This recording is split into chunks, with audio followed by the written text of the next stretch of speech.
So welcome everybody to the afternoon session on hydrogen. It is a hot topic across Canada, certainly a hot topic provincially as well.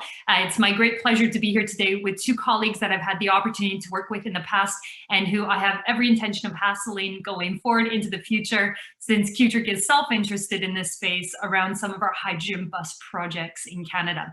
So this panel is called Hydrogen Establishes the Pathway to a Green Canada, Federal and Provincial Policies and Their Goals for the Hydrogen Economy Ahead. I've got two of my colleagues here on the line, Erin Hoskin, who's Senior Manager Intergovernmental Initiatives and Fuel Diversification at Natural Resources Canada, which I do think is a great title to have as a job, and Alexander Wood, who is at Climate Change and Resiliency Division at the Government of Ontario in the Ministry of Parks and Environment, Ontario. So welcome, Erin, welcome, Alex. It's great to have you back and also back into the dialogue.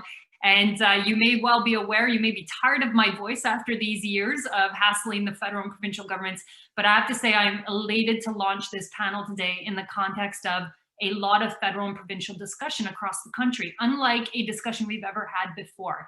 So to launch right into it, we're gonna provide the virtual microphone to Erin and Alex for some preliminary comments, and then we already have questions lining up from the audience.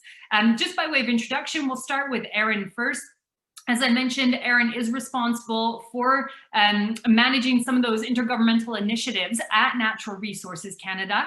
And interestingly enough, apart from having over a decade of experience in fostering greater production and use of low carbon fuels across the economy, he is also very much involved in the hydrogen strategy for Canada, which is part of our effort to electrify transportation and introduce electric and alternative fuels in greening government fleets. So very excited to have you here, Erin, today. I'm going to turn it to you first off for insights from the federal perspective, what we can see coming up, what people should expect before we get into the details of a hydrogen economy ahead.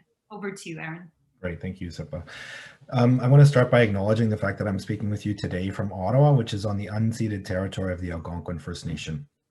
Thanks for the opportunity to speak today. It was supposed to be my executive director, Paula Vieira, but she's unavailable at the last moment, so I get the chance to talk to many of you.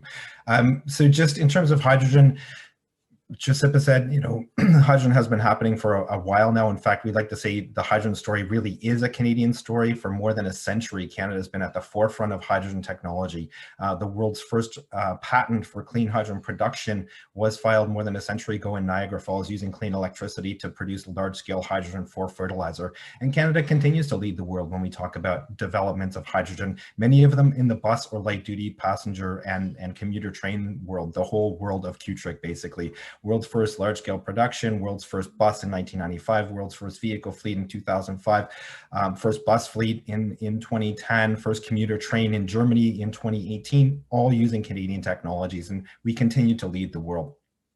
We have a number of advantages. Every single pathway for clean hydrogen production happens in Canada. We have one of the world's lowest emitting grids. We have a vast and growing renewable potential, vast conventional energy resources, and we're a tier 1 nuclear country. And so all of these together can help us make very large quantities of clean, low carbon hydrogen. I mentioned we're world leading in terms of innovation, and every week now, if you're on LinkedIn or Twitter and you're following the global deployment of hydrogen, weekly you hear announcements of fuel cell buses being deployed. The vast majority of those are using Canadian technologies, Canadian fuel cells.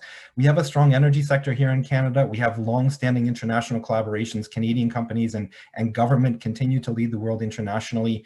And our strategy is not just domestic focused. It's actually looking how to grow the production and use of hydrogen across Canada as part of our long-term climate change solutions, but also how to position Canada to seize all of the advantages that we have and become that world-leading supplier of choice for clean hydrogen and the technologies and services to use it. Fortunately, we have export market access both on the East Coast and West Coast, and we already have that unique starting point. We're one of the world's top 10 producers of hydrogen, the world-leading producer of clean hydrogen, and that history, that long-standing, century-long history of leading the world in deployment. All of those advantages lead to opportunities across the country and across the economy. Hydrogen deployment in medium and heavy duty trucks, in light duty passenger vehicles, in light-duty commuter trains, in marine and aviation in the longer term, hydrogen use as a feedstock in mining and steel manufacturing and cement. And so all of these opportunities exist across the country. The timing and type of opportunity changes, but there really are economic and environmental opportunities presented by hydrogen. And the strategy, which was released in December, really highlights all of those advantages and all of those opportunities. The strategy itself outlines a series of 32 recommendations across 8 pillars of action: strategic partnerships. So this is governments at all levels working together with industry, indigenous peoples, communities, non-government organizations such as CUTRIC, and academia, all working together to seize the opportunity. It's about de-risking investments and ensuring the proper codes and standards are in place, things like allowing hydrogen blending into the natural gas system, continued support for that long-term innovation that allows Canadian clean tech companies to remain at the forefront of the global market. Enabling policies, which I'll speak about shortly, things like the Clean Fuel Standard and our Enhanced Climate Plan. Awareness, the need for ongoing awareness to ensure that the public is comfortable as these new technologies enter the marketplace. Access to international markets. And as I mentioned, Canada is a vast country, and so we're complementing the strategy for Canada with a series of regional blueprints that delve that level deeper. And the Ontario hydrogen strategy that will be spoken about shortly is a key example of what a regional blueprint looks like. And so the strategy itself is really a call to action, and it identifies how we all have to work together, leveraging all that we have in our toolboxes to push forward and seize the opportunity that hydrogen presents. So Canada's Strengthened Climate Plan for Healthy Economy and Healthy Environment was released in December as well. And it outlined a number of policies and programs that support or complement hydrogen. $1.5 billion in investments to grow the clean fuel market, a $3 billion investment in the Strategic Innovation Fund Net Zero Accelerator, commitments to drive down emissions in medium and heavy duty vehicles, including a $1.5 billion investment in zero emission buses, the Clean Fuel Standard and Enhanced Carbon Pricing, which really change the business case for clean hydrogen to replace things like diesel and conventional gasoline, support along the entire innovation chain, and support for clean tech and clean tech as well, and how we can really lever our world-leading sectors and world-leading companies, companies like Ballard and New Flyer and Lion, all that are working in the zero-emission bus sphere, as well as a critical minerals plan that identifies how Canada can seize and lever all of our existing resources for clean hydrogen, for clean fuel cells, and for electrification of transportation, as they are key pillars of our climate plan. Deploying and seizing the full opportunity of hydrogen really enables a number of economic and environmental benefits. If the full opportunity is seized by 2050, that can lead up to about 30% of Canada's energy mix. Not 100%. Hydrogen is one part of our net zero future. Electrification and clean fuels are the other two. That 30% leads to 190 megatons of CO2 reduction by 2050, and those emissions reductions come in those hard to abate sectors like mining, like municipal fleets, like steel and manufacturing and oil and gas and freight. And the economic benefits are there as well. They're tangible. 350,000 jobs in the hydrogen sector by 2050, $50 billion in domestic revenue, more than $50 billion in export, and into a market that's expected to reach $11.7 trillion globally by 2050, and more than 5 million fuel cell vehicles on the road. That's cars and buses and trucks. And so with that, it's hard to condense a 150-page document into 5 minutes. Hopefully I've whetted your appetite for a more robust discussion as we go forward. Thank you. Thanks so much, Aaron. That was a whirlwind tour, and we appreciate that because that's how we do business at CUTRIC too. A lot of information, but we know we've got a great audience that can absorb it. So a lot of interesting things happening, but more dedicated investment and targeted mandating than ever before in the hydrogen landscape. We're going to get into what that means for transit and the challenges ahead. But first, I'm going to turn to my colleague, Alex Wood. For those of you who have been in the industry for the last half decade, you'll know that Alex is the Assistant Deputy Minister of Climate Change and Resiliency at the Ministry of Environment, Conservation and Parks in Ontario. And he's currently responsible for, among many other things, the small issue of Ontario's climate change policy and program framework. So a small job, I suppose. And so, Alex, we're going to turn to you for the great insights as to what does hydrogen mean for a climate action plan for Ontario? And is this about steering a big ship, you know, in terms of one of the largest economy, the largest economy in the country? Over to you, Alex. Well, thanks, Yusuf, and just a word of thanks also to you and CUTRIC for the invitation, the chance to talk to this very good audience. I'll make maybe to start a quick personal observation. I started this job just about the time when Josipa was actually starting off CUTRIC, and I remember thinking at the time, the intelligence, the focus, the energy that Josipa is displaying, she's going to do great things with CUTRIC, and obviously this event is a testament to that. So congratulations to you for everything that's been done. So yeah, the chance I think today is to talk about what's been happening in Ontario, where things stand right now.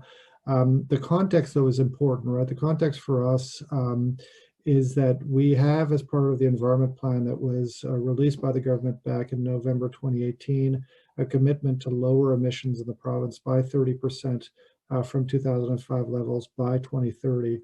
And so the remit, as Josipa was suggesting, is a fairly broad one to seek emission reduction opportunities throughout the economy. And it's in that context, obviously, that hydrogen has really reemerged as an exciting potential long-term way to address climate change while creating opportunities for industry to grow and to help economic support, especially in a context where recovery from COVID-19 is going to be an ongoing focus for government.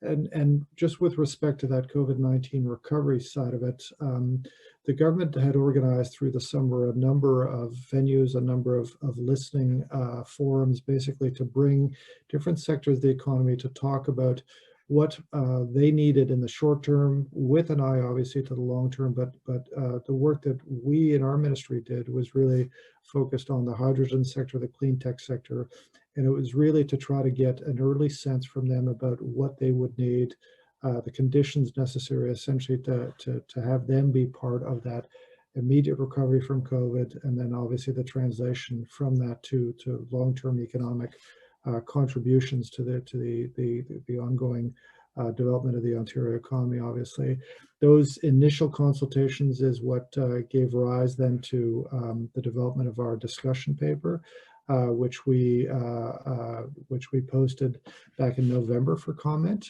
And so maybe a couple of words on that discussion paper. The proposed vision that we described in that paper was for Ontario to leverage our existing strengths to develop a hydrogen economy, which would create local jobs, attract investment while also reducing our greenhouse gas emissions. And we had, as part of that discussion paper, then defined essentially 5 principles that we were going to be looking to build out, and we were looking for comment on as part of then the development of the strategy itself. The first of those principles was around the need to reduce greenhouse gas emissions, and so you see in the focus of our strategy a real focus on low carbon, referred to, I'm sure, by lots of people around the table as green hydrogen. That is the focus of the strategy that we've defined. The second was around generating economic development and jobs. So how to build out the hydrogen economy in Ontario to support COVID recovery and then long-term economic growth objectives. And here it was really around the kinds of strategic partnerships that might be available to government, a way to support innovation in this sector as well. The third principle was generally around promoting energy resilience, and so thinking about hydrogen in the broadest possible sense and its contribution to the energy economy of Ontario, transportation being one aspect, but even things like natural gas distribution and the opportunities that provides. We've also had very interesting conversations with some of the big industrial facilities in the province who are thinking about hydrogen for some of the processes that they're involved in. But again, the idea is displacing what would be more emitting forms of production, including the combustion, obviously, and using more and more hydrogen to displace those fossil fuels, essentially. The fourth principle was around reducing barriers and enabling action. And so the government is very focused on understanding where barriers to investment currently exist, regulatory barriers, non-regulatory barriers, identifying those and systematically working through those. And so I hope we can get into a bit more of a conversation on that. And then the fifth principle was really to look at the use of hydrogen where and when it made sense. So a focus on areas where hydrogen is the most likely to become cost effective, where essentially, in our view, at least right now, where electrification and or biofuels are not feasible GHG reduction opportunities. So those were the basic principles. What we heard really was the following, just very high level targets. People wanted us to be very specific in terms of any targets we defined around hydrogen production and use. Alignment was the other big thing, alignment with other energy and environmental policy and planning exercises. Well, they wanted us to be technology neutral, to base the value really on the carbon intensity, not on the production, the production technology itself. They were looking for government to facilitate collaboration, particularly between academia and the private sector, looking also for the strategy to find a way to leverage assets such as the low carbon electricity grid, obviously, but the gas distribution network, existing hydrogen production, things that we've already made substantial investments in. Looking at de-risking, how essentially to support the long-term commitments and the creation of that stable investment climate. Incentives, consider a way, for example, to reduce electricity rates or to provide tax incentives. Clusters was another big area, how to think about creating a supportive local environment to help build clusters around certain geographies in the province where hydrogen production and end use might be particularly compelling. And then finally, to focus on early actions, to look at where the low-hanging fruit existed in the province, projects that we might be able to get up and running fairly soon to demonstrate the success and the value proposition essentially of hydrogen. And so from that, just that was the discussion paper. The discussion paper comment period closed back in late January. Right now, my folks are going through that feedback and considering then how to reflect that into development of the strategy itself. We've also now created a hydrogen strategy working group to help us work through that strategy systematically, make sure, again, it reflects the broad range of stakeholder interest in it. And what we're looking to do is to finalize that work towards the June 2021, with a view probably to getting something in front of our minister and government sometime over the summer, with a view to essentially releasing a strategy sometime later in 2021. So happy to take any questions on the discussion paper, on the strategy itself, but again, want to thank Josipa and CUTRIC for this opportunity to talk to you all. Well, thanks so much, Alex, and thanks, Aaron, for those insightful comments. We're going to dive right into it and a segue out of something you just said, Alex, in terms of what are the barriers, and the province wants to know the barriers. So if I were to set the scene, we've got all this great hydrogen production. Aaron, you gave us kind of an encyclopedic overview of all these great things. There are 0 hydrogen fuel cell buses on the roads in Canada today, a handful of truck applications right now being discussed. No real substantive set of sales of light duty cars in the hydrogen sector. So when we take a look across the landscape, one of the things we've been pushing for is, of course, electrification or decarbonization of transit is very complicated. And in our own modeling, there are a lot of agencies that are going to need hydrogen for high speed, low downtime kinds of scenarios, long route scenarios, but 0 adoption of this technology today. There's lots of reasons why, but per one of the barriers, Alex, and I'm going to bring this back to you first and then go to Aaron for federally. One of the barriers is this same story we had for electrification, battery electric 5 years ago, the cost.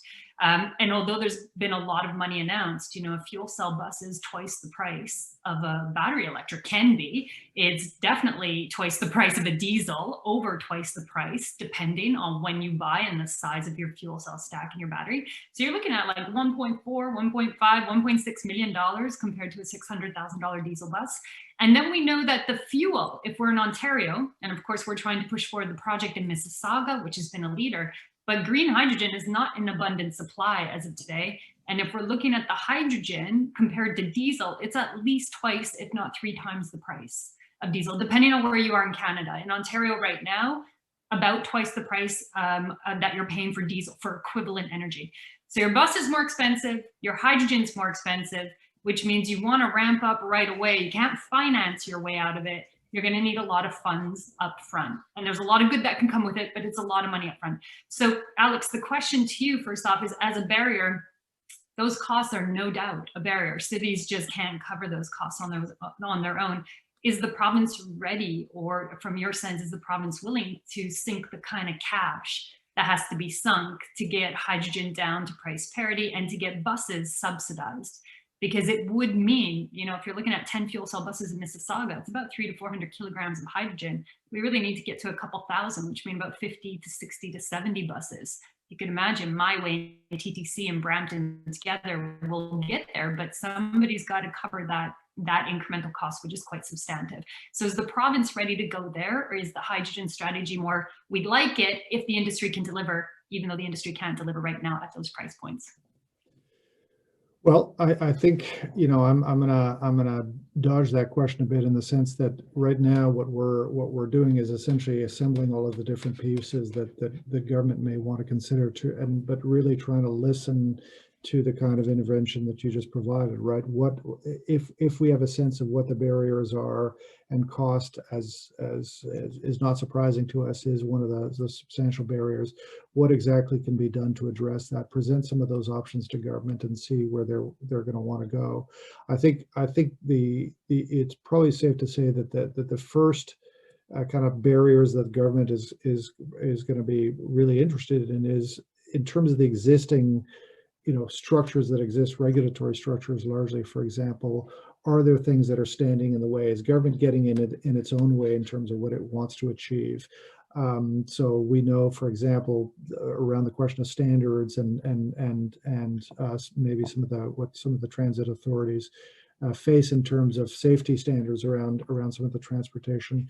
Is there anything that we can do at that level as a first order? But I would say that on the issue of funding and costs, I think that's going to be a bunch of things that government will have to consider. I can't predict right now where they're going to land on that. The priority really, and the focus that the mandate that I've been given is try to identify those things that government can do, can easily sort of get out of the way of, and then start thinking about some of the other things. So, like I said, I'm interested in understanding from you, from the participants, what those look like, and I'm sure we've heard quite a bit of that through the consultation process that we had. But that's basically where we are with that question. And that's fair enough, Alex. I mean, I think a question about, you know, political investment into this space is a question I should take to Minister Urick and to others who have been at our conference, and we certainly will do that. But there's no doubt that there is this big question about cash to make this stuff move forward. And so, Aaron, I'm going to turn to you, because federally, Minister McKenna, the Infrastructure Bank, made a lot of announcements around ZEB funding. And of course, that is a really clear option whenever that funding comes out, whatever the rules look like. But from your perspective, working on the NRCan side, and to Alex's point, if all the money is on the table tomorrow and we can de-risk the cost of green hydrogen and de-risk the cost of the hydrogen buses, does that overcome the problem? Or from your perspective on the hydrogen strategy at NRCan, are there still fueling system challenges that transit agencies will face or transportation fleets will face, even if all the money is available tomorrow? Supply chain. You know, globally, there's only a certain amount of people or companies that are making the buses, that are making the fuel cell stacks. Granted, that is ramping up, right? We've seen in the last 12 months, more than 30 countries come out with their own hydrogen strategies and commit to more than $80 billion in investments. So those supply chains are growing rather quickly. But, you know, for the next year or so, it might be difficult to get a fuel cell bus on the road. Cash doesn't always work. Just to throw cash at a problem doesn't always work as well. It helps a lot, obviously, which is why the government, the federal government, is investing in those bus purchases, as well as growing the clean fuels market in Canada, that $1.5 billion that I mentioned about investments to grow the clean fuels market, including hydrogen production. And so the availability of clean hydrogen will grow over time with those investments. Another way to get around it without money is these kind of ideas of hydrogen hubs, where you get one producer or a number of producers coming together with a number of different end users. And so that business case for each end use improves by layering on multiple end uses. And so you can see maybe Mississauga Transit gets some buses, and maybe some industrial applications happen in the Greater Toronto area as well. And so you have the opportunity to grow the market into which you can sell the clean hydrogen, which builds the business case for somebody to invest in growing the clean hydrogen production, right? And so the two need to happen hand in hand. And then there's always going to be the need for public confidence and awareness. It's all fine and dandy to put buses on the street, but if the Canadian citizens aren't comfortable enough just to sit on them because they've seen too many Hollywood movies where you see a hydrogen tank and it's guaranteed to blow up, you know, you need to improve the public concept and the public perception of hydrogen as well. And so all of these pieces over and above the need to address the upfront capital costs, and then also getting end users to understand the life cycle business case as opposed to the upfront cost. That's what's really important as well.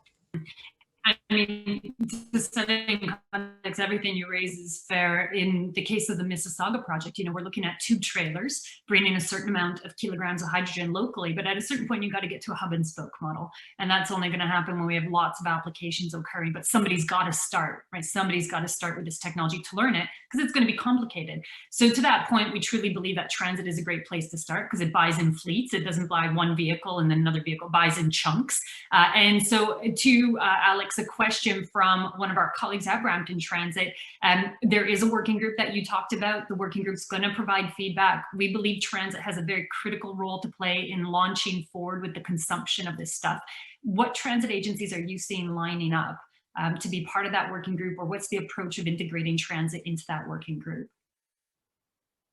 Oh, and let's just unmute you, Alex. You are muted. There you go. If I had $1 for every time that happened over the last year.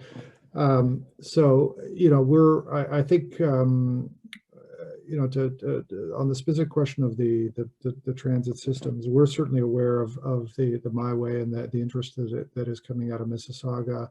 Obviously a very, you know, forward-looking, innovative transit authority. They're looking at some of this stuff, and so one of the areas. I mean, this is you know, typical kind of government answer, but one of the things that we're doing right now is working with our colleagues in the Ministry of Transportation, who obviously have those relationships, are much more aware of some of the capital needs of some of the transit authorities, what the government's overall capital plan may be in that respect. And our job is essentially to bring to them some of the case for hydrogen investments, if and when those are thought to be part of the package, right? So I think we're aware, and certainly our transportation colleagues are aware of where the interest exists, and if and when some of the questions that you have around funding, et cetera, get answered, I think we have a pretty good sense of where to go with some of those ideas. I just because I'm looking at the chat function, and so maybe I could address a question that I know that just came out from something I'd said earlier around safety standards.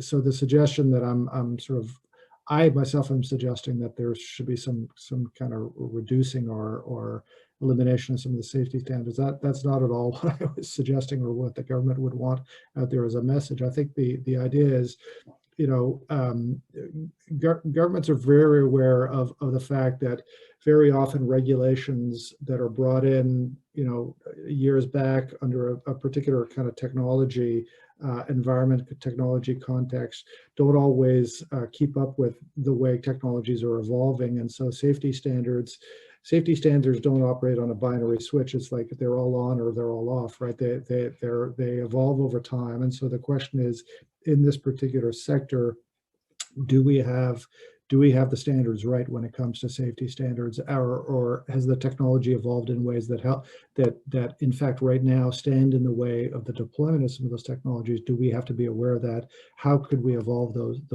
sorts of things? I never want it left out there that, you know, we're suggesting doing away with any kind of safety standards. That's not the suggestion. And maybe, Alex, if I could build on that and come back to you about this question, then come to Aaron for it. And over the last few years, we did a lot of technical consultation. And one of the questions we had was essentially, okay, let's say the money is there tomorrow and 5 agencies want to go buy hydrogen buses and they want to have hydrogen stored on site, et cetera. What are the standards to which you must build? And one of the pieces of feedback we got consistently was, look, everybody went through this with compressed natural gas. that facilities had to go through a safety reconsideration. They had to go through a bit of a redesign. If you've done natural gas, then you sort of understand what you're about to go through for hydrogen. And frankly, the standards are out there. So if we look at European and American standards for hydrogen, there are sufficient standards out there. There isn't like a Canadian recipe book, but there's sufficient standards out there that you can build to and design to. Maybe that's one thing we could do, but the standards are there and the knowledge is there from natural gas. And if we look at some of the agencies in California, we've certainly heard back, look, we all went through natural gas, so hydrogen is possible on the same kind of playing field. I just want to put that to you, Alex, to see, that means there isn't really like a bunch of red tape that the province has to cut. Maybe there is a bit of guidance, but there isn't a huge amount of red tape. It's really back to the money issue. Is there anything you'd like to add there? Does that seem to align with your understanding? And then Aaron, we'll turn to you for that as well.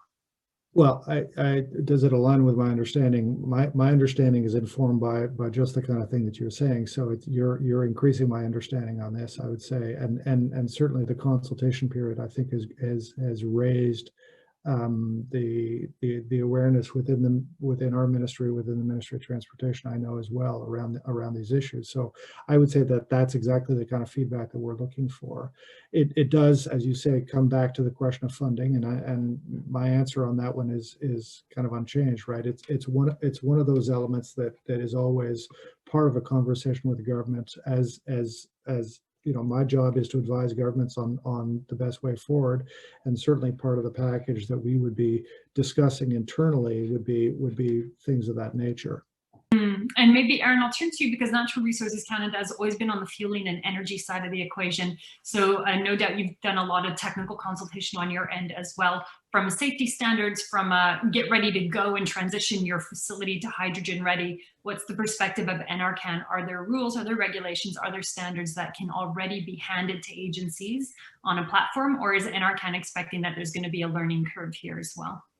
So it's a bit of a combination of both. And just for clarity, Canada was the world's first country to have a national standard for hydrogen infrastructure. So we had it 15 years ago, and then it wasn't revised for 10 years. So the last 3 or 4 years, industry's been working really hard. CSA has been leading the efforts to revise and update the Canadian Hydrogen Installation Code, which is that code for Canada for hydrogen installations, including refueling infrastructure, vehicles, all of those components. So we did lead the world. We took the foot off the gas, so to speak, and now we're catching up again. But a lot of the countries that you mentioned, the European Union and the US, for instance, used Canada's Hydrogen Installation Code as their model when they developed their own standard. And so going forward, we do have some resources to continue that work, to update that code.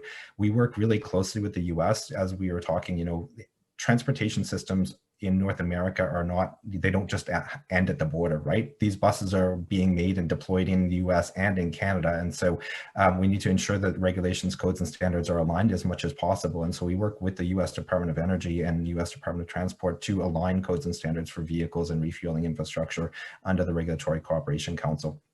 Going forward, as much as this panel is about hydrogen use in mass transit, or that's kind of the CUTRIC focus, we know that hydrogen is going to be used across the economy, right? In various industrial end uses as well. We talked about that. And so there's a need for standards around that as well. If you're blending hydrogen into natural gas system, what does that mean for the standards of the natural gas pipelines or the fuel burning equipment that's going to be using a mixture of hydrogen and natural gas? And so there's a lot of standards to point to, but there's going to be a need to keep them up to date. And even existing codes and standards for conventional vehicles are updated year over year because new technologies are always entering the marketplace, right?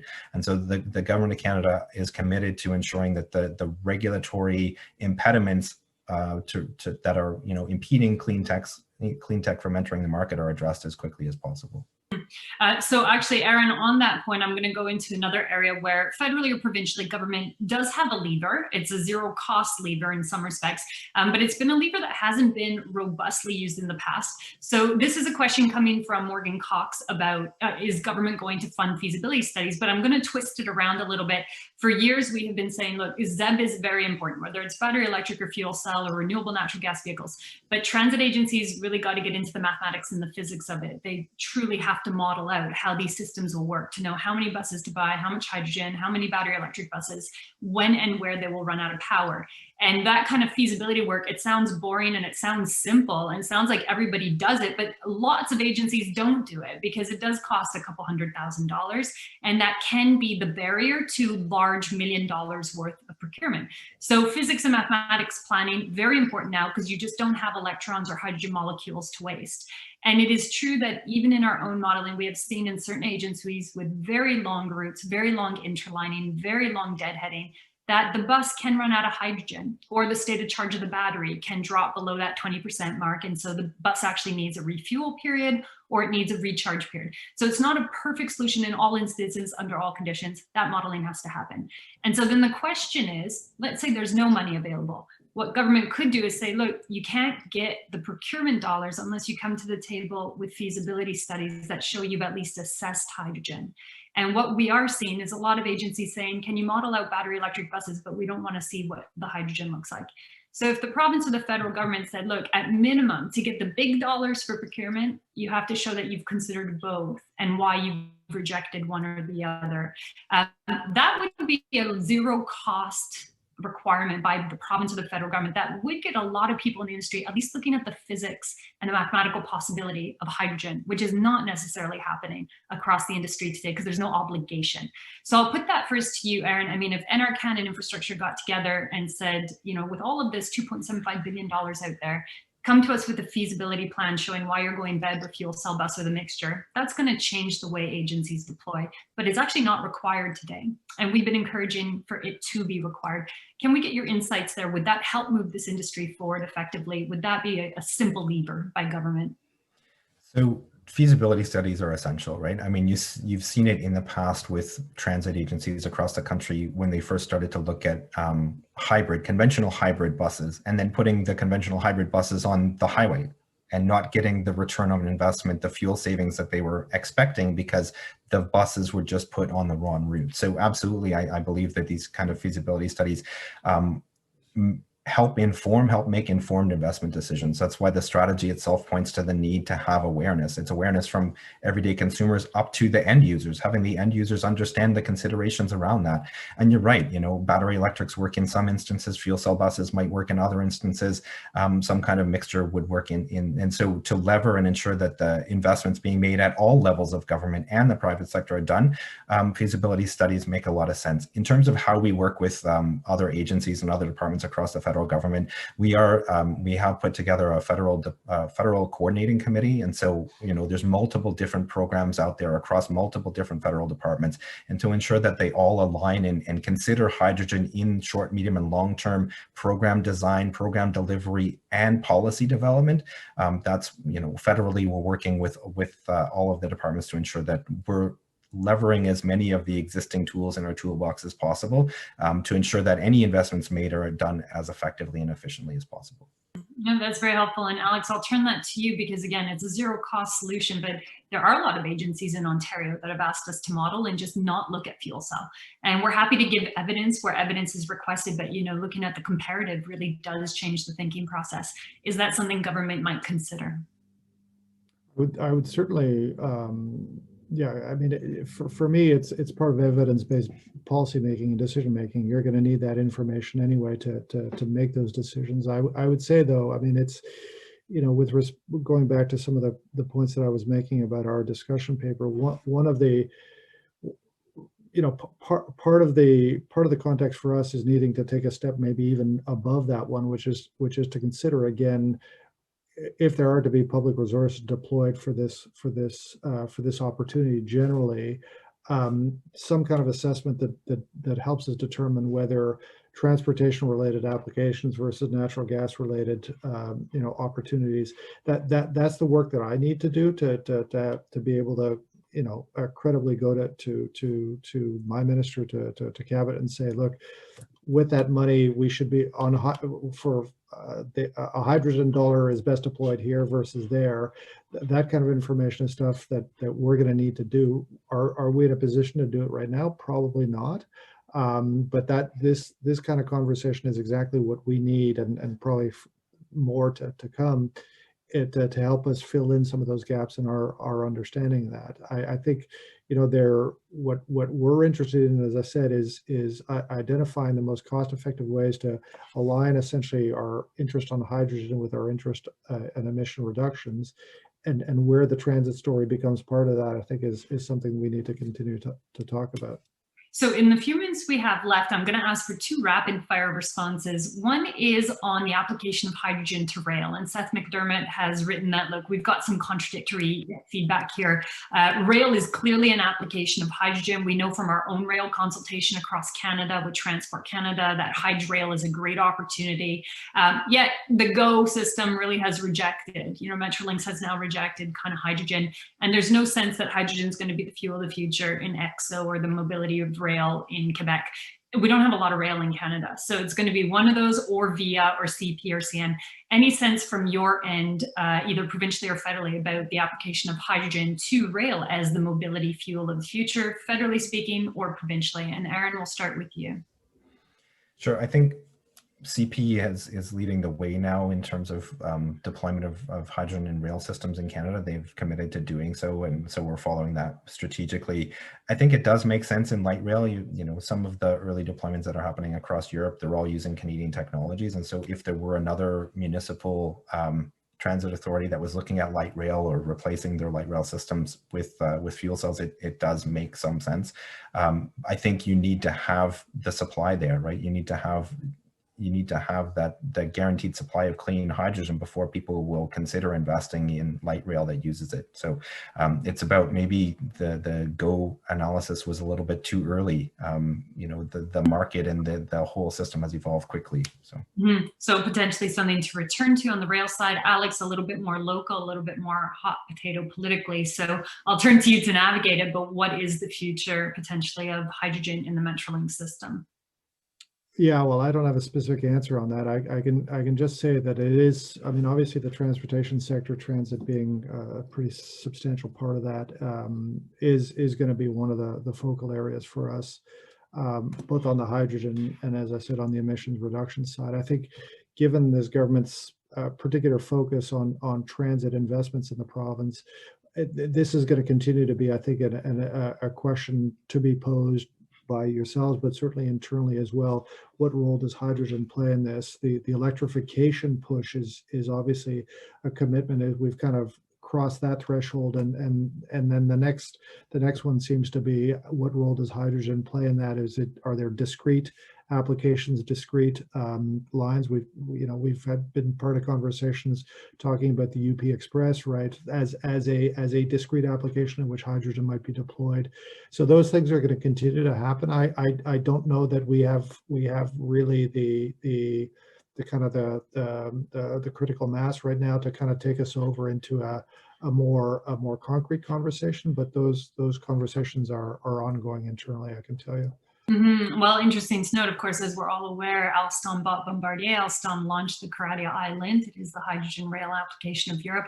So everybody is looking to see, and Alstom was part of our consultation last year where Hydrail consistently came up as a potential application. Now I'm going to conclude because we've gone a minute over. We've just got about a minute left. I'm going to ask you for a quick response to the extent that you can. Supreme Court ruling, carbon tax is in, opposition is out, right? So it's a brave new future for Canada. Politics aside, it just means the externalities of carbon are about to be internalized. What does that mean for your federal or provincial hydrogen strategies, if anything at all? If that has been taken into account, or whether carbon pricing at all appears in the strategic plan? And we'll start first federally, Aaron, and then we'll go provincially. So we were developing the strategy as these climate policies were also under development, right? The Clean Fuel Standard and enhanced carbon pricing, and so it is taken into account. The more aggressive carbon pricing that was announced in the Strengthened Climate Plan just improves the business case. Yeah, and we see that in our own economic modeling. Alex, over to you, a little bit more challenging at the provincial level, but what is the integration of carbon pricing and the expectations here?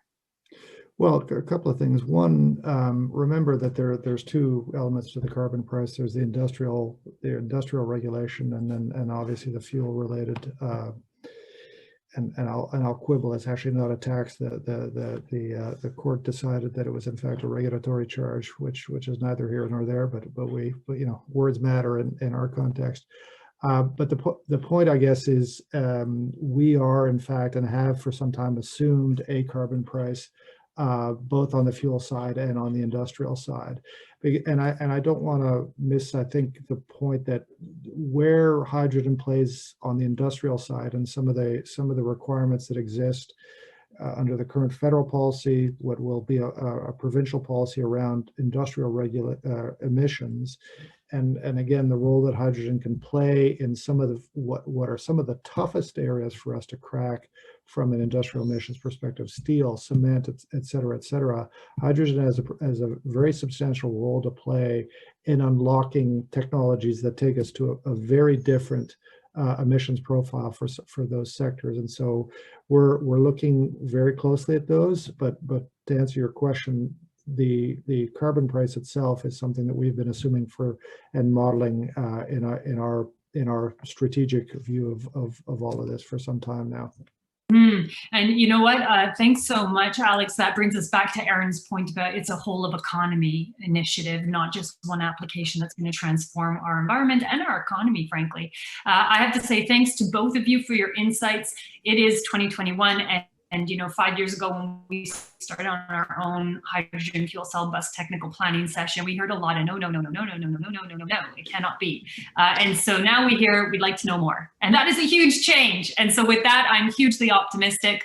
From West Coast to East Coast, we have BC with a hydrogen strategy, Alberta coming out with one, Ontario with one, Quebec with one, the federal government with one. This is a big new transformative landscape for us to be able to navigate, and I'm excited about it. So thanks so much, Alex, for your insights provincially in Ontario, Aaron, for your insights federally at Natural Resources Canada. I'm looking forward to hassling you both and your ministries a great deal going forward in the interest of the Canadian economy. Thank you and stay safe.